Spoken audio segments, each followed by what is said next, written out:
Ողջույն։ Օրերս դեկտեմբերի 11-ին հրաժարական տվեց Բուլղարիայի վարչապետ Ռոսեն Ժելյասկովը։ Դրանից մեկ օր առաջ երկրի խոշոր քաղաքներում բողոքի ցույցեր էին կառավարության հրաժարականի պահանջով։ Ժելյասկովն ասաց. «Ինչպես սահմանադրությունն է թելադրում, իշխանությունը գալիս է ժողովրդից։ Մենք լսում ենք կառավարության դեմ բողոքող քաղաքացիների ձայները»։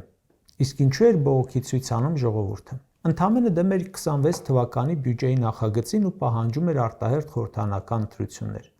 Բուլղարիայի կառավարությունը ոչ հողեր է հանձնել, ոչ 5000 զոհ է տվել կամ նման բաներ։ Ժողովրդի դուրը չի եկել պետբյուջեի նախագիծը, մի օր ակցիայի նայել, մյուս օր հրաժարական է տվել։ Հիմա այս մեր կառավարությունը ամեն օր հայտարարում է Բուլղարիայի կառավարության նման. իշխանությունը պատկանում է ժողովրդին, սահմանադրությունն է մեջտեղ բերում, որով ժողովուրդն է իշխանության տերը, երբ ասի կգնանք։ Ժողովուրդը բողոքի ցույցեր է արել, բազմաթիվ անգամներ։ Իշխանությունը էլ նռնակներ է նետել, էլ քրգործեր սարքել, եղունգներով, սեղանատամներով կառչել է իշխանությունից։ Ուշագրավն այն է, որ Բուլղարիան Եվրամիության անդամ է։ Այն Եվրամիության, որը արտոնում է Հայաստանի իշխանության բոլոր հանցանքներն ու զանցանքները ցուցարարներին ջարդելը։ Քանի որ Հայաստանի իշխանությունը սիրում է համեմատություններ անել, երբ իրեն ձեռնտու է իհարկե, մի քանի համեմատություն անենք։ Էլի եվրոպական երկիր գնանք։ Ֆրանսիան։ Այս հոկտեմբերին հրաժարական տվեց Լուվրի թանգարանի տնօրենը։ Պատճառը թանգարանի կողոպուտն էր։ Նրա հրաժարականի դիմումը դեռ չի ընդունվել, բայց ինքը տնօրենը գտավ կատարվածի մեջ բարոյական պատասխանատվություն։ Մեր երկրում կարելի է բերել 1 չէ, 2 չէ, լիքը օրինակներ, թե տարբեր նախարարների ոլորտում ինչ խայտառակություն է, ինչ գործարքների մեջ են, հարազատներն ինչեր են անում, ու իրենք ինչպիսի պատասխանատվություն են կրում, բայց այ ոչ այդ բարոյական նկարագիր ունեն, ոչ էլ իրենց ղեկավարն ունի, որ պարտադրի հրաժարական։ Երկրի տարածքի 200 քառակուսի կիլոմետրից ավելին օկուպացնում են, հրաժարական չի տալիս պաշտպանության նախարարը կամ գենշտաբի պետը, որևէ մեկը։ Զինվորներ են վարվում, հրաժարական չկա։ Հանցագործությունները բազմապատկվում են, ներքին գործերի նախարարությունում հրաժարական չկա։ Իսկ երբ ներկուսակցական խնդիր է,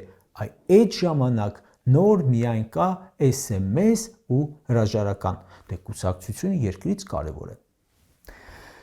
Հիմա համեմատեմ մեկ այլ երկրի իշխանության հետ, ու դուք կտեսնեք, թե ինչ փայլուն համընկնումներ ունեն, ոնց որ երկու երկրների ղեկավարները նույն դասարանից լինեն։ Փորձեք մինչև անունը տալս գուշակել, թե որ երկրի մասին է խոսքը։ Այդ երկրում ընդդիմադիր լրագրողը դատապարտվել է 4 տարվա ազատազրկման նախագահին սպառնալու մեղադրանքով։ Ասել է, երևի նախագահը ցանկանում է ցմահ կառավարել, վերլուծական է գրել։ Բայց գրել է չի կարող, քանի որ մեր երկրի պատմության հին փորձով ժողովուրդը եթե չէր սիրում ղեկավարին, սպանում էր։ 4 տարով ուղարկել են բանտ։ Որ երկրում են, բացի Հայաստանից, ընդդիմադիրներին բանտերը լցնում։ Այո, Թուրքիա կամ Ադրբեջան։ Նիկոլի նոր բարեկամները։ Այստեղ էլ, այնտեղ էլ ով դուրները չի գալիս, քննադատությունը համարում են հեղաշրջման փորձ։ Բերված օրինակը Թուրքիայից էր։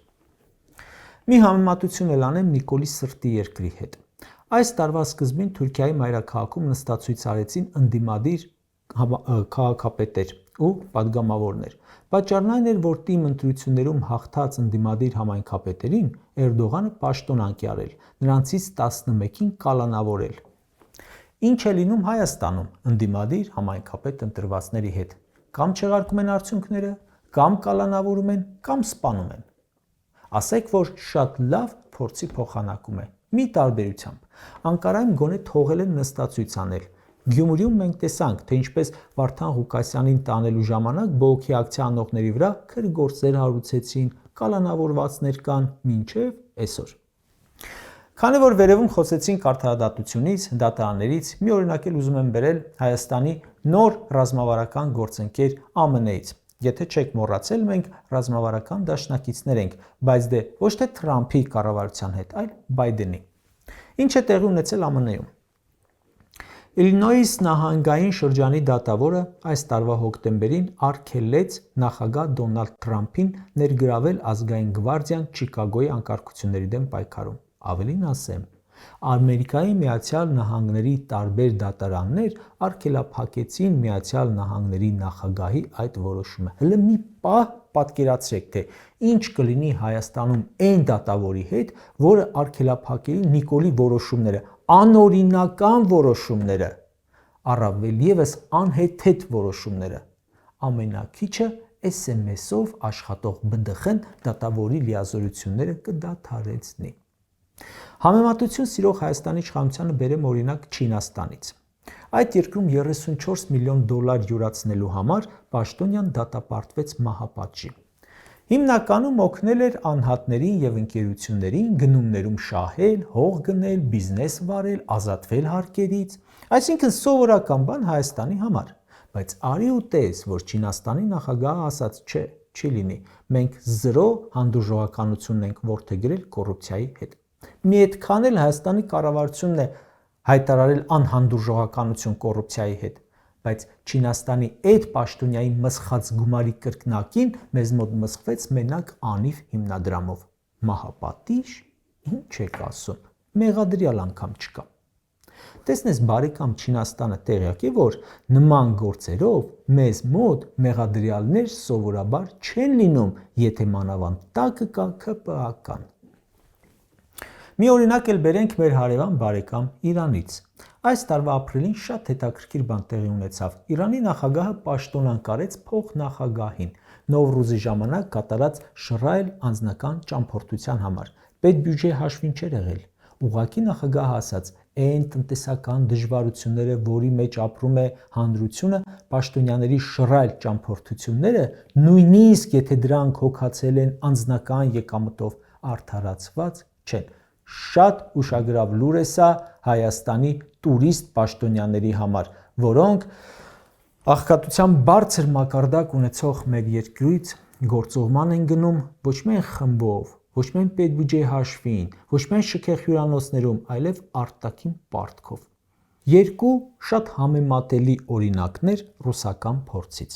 Այս տարվա մարտին աչքովս մի լուր ընկավ, որ Ռուսաստանի Դաշնության Սամարայի մարզի ղեկավարությունը որոշել է ստեղծել իշխանությունների կողմից տրված խոստումների բաց ռեգիստր։ Ասացին, որ մեկ վայրում հավաքելու են մարզի տարբեր մակարդակի ղեկավարների նախաձեռնությունները, խոստումները։ Նահանգապետն ասաց, սա նրա համար է, որպեսզի քաղաքացին տեսնի իրեն քանի խոստում է տրվել, ինչ մակարդակի է, որն է կատարվել, որ փուլում է եւ իր դիրքորոշումը ճշգրտի ընտրություններից առաջ։ Լավ կլիներ, կարծում եմ, համեմատությունների սիրահար մեր իշխանությունը նման ռեգիստր ստեղծեր եւ բոլոր խոստումները կատարված ու անկատար ներառել դրանում։ Ինքս կօգնեմ, մի 800 հատ առանձնացրել եմ։